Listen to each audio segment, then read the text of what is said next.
পেজেন্ট আমাদের সময় ছিল না, আর আমি কখনোই নিজেকে সুন্দর মনে করিনি বলে আমি ওই পর্যন্ত যাইনি। সাদিয়া ইসলাম মৌ আসলে আগে তো চা খেতে ভালোবাসতাম, কিন্তু কফির গন্ধটা আমার ছোটোবেলা থেকেই খুব প্রিয়। আগে যাও একটু দুধ কফি খেতাম, লাটে টাটে খেতাম, কিন্তু আজকাল বেশ কয়েক বছর ধরে ব্ল্যাক আমেরিকানোই পছন্দ করি। আমার সাথে তুলনা করলে গায়ের রঙের সাথে ব্ল্যাক কফি বোধহয় ভালো যাবে।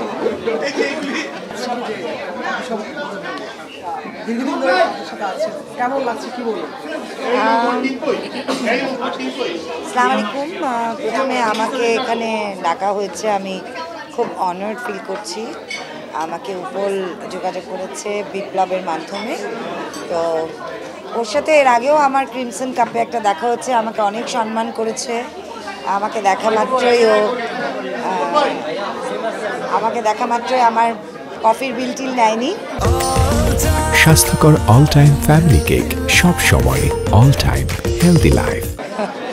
তো যাই হোক, আমার বাবা মার সাথে ওনার বাবা মার অনেক আলাপ ছিল, ছিল। তো ওনারা তো অনেক নামকরা মানুষ দেশের।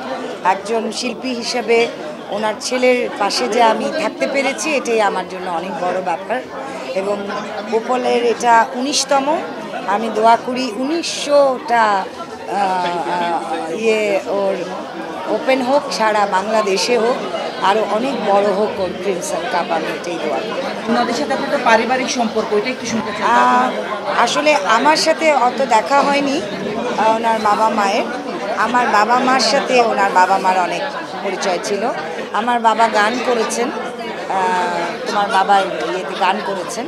তো আমার সাথে ওরকম ডাইরেক্ট আসলে আমার বাবা গান করেছেন ওনার বাবার। যেহেতু একটু কফি নিয়ে একটু কথা বলবো, আপনার কোন কফিটা পছন্দ?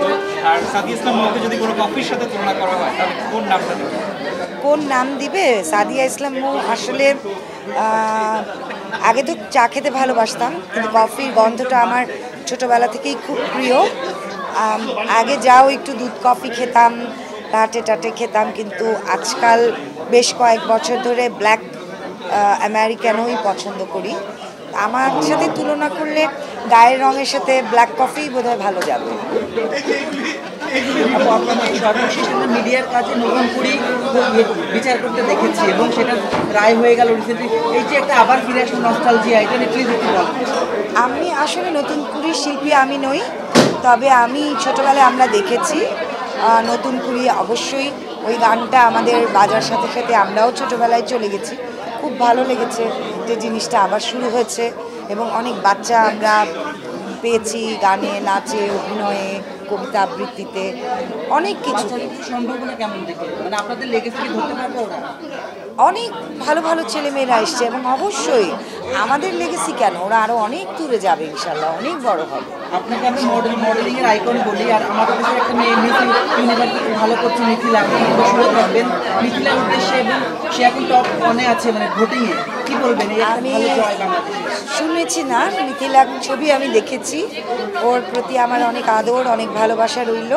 ও যে পর্যন্ত গেছে সেটাই অনেক বড় ব্যাপার, এবং আমি মনে করি যে ও কিছু না হলেও আমার মনে হয় যেই জায়গায় গেছে এটাও আমাদের জন্য অনেক বড় পাওয়া। মিথিলার জন্য আমার অনেক অনেক শুভেচ্ছা এবং ভালোবাসা, আদর রইল। বিউটি প্রেজেন্টগুলো ইদানিং অনেক হচ্ছে, অনেক বেড়েছে, অনেক মেয়েরা আসছে বিউটি প্রেজেন্টে চলতে হচ্ছে। এই ব্যাপারটা কি আপনি কি ভালো দেখছেন, নাকি যেহেতু আপনি কোনো বিউটি প্রেজেন্ট থেকে তো আসেন, নাকি এভাবে আসাটা উচিত? না, বিউটি প্রেজেন্ট আমাদের সময় ছিল না, আর আমি কখনোই নিজেকে সুন্দর মনে করিনি বলে আমি ওই পর্যন্ত যাইনি। তবে প্রত্যেকটা জিনিসই আমাদের দেশে এরকম যেগুলো হচ্ছে, প্রত্যেকটা জিনিসই খুব পজিটিভ। বিউটি পেজেন্ট হোক আর ট্যালেন্ট হান্ট হোক আর যেটাই হোক, প্রতিটাই খুব পজিটিভ দিক। সুন্দর করে যেন উপস্থাপন করতে পারে, ভালো ভালো ছেলেমেয়েরা যেন আসে, ভালো ভালো পরিবার থেকে যেন আমরা ভালো শিল্পী পাই, এটাই আমার। আমার লাস্ট দুটো প্রশ্ন আছে আপনার কাছে, মানে অনেকের সাথে কাজ করা হয়েছে, এমন কোনো পরিচালক আছে বাংলাদেশে যার সাথে আপনি কাজ করতে চান, তার কাজ দেখতে ভালো লেগেছে, এবং এমন কোনো সহশিল্পী? পরিচালক মানে আমাদের নির্মাতা, নাটকের নাটক, ফিল্ম, অনেক পরিচালক আছে যাদের সাথে আমি কাজ করিনি, কারণ আমি আসলে বেশিরভাগ তো অ্যাডে কাজ করেছি। তো অ্যাডেও যে এখন যারা ভালো করছে সবার সাথে যে আমার কাজ হয়েছে তা না। নাটকেও অনেক ডিরেক্টর আছেন যারা অনেক ভালো কাজ করেন, অনেকের সাথে আমার কাজ করা হয়নি।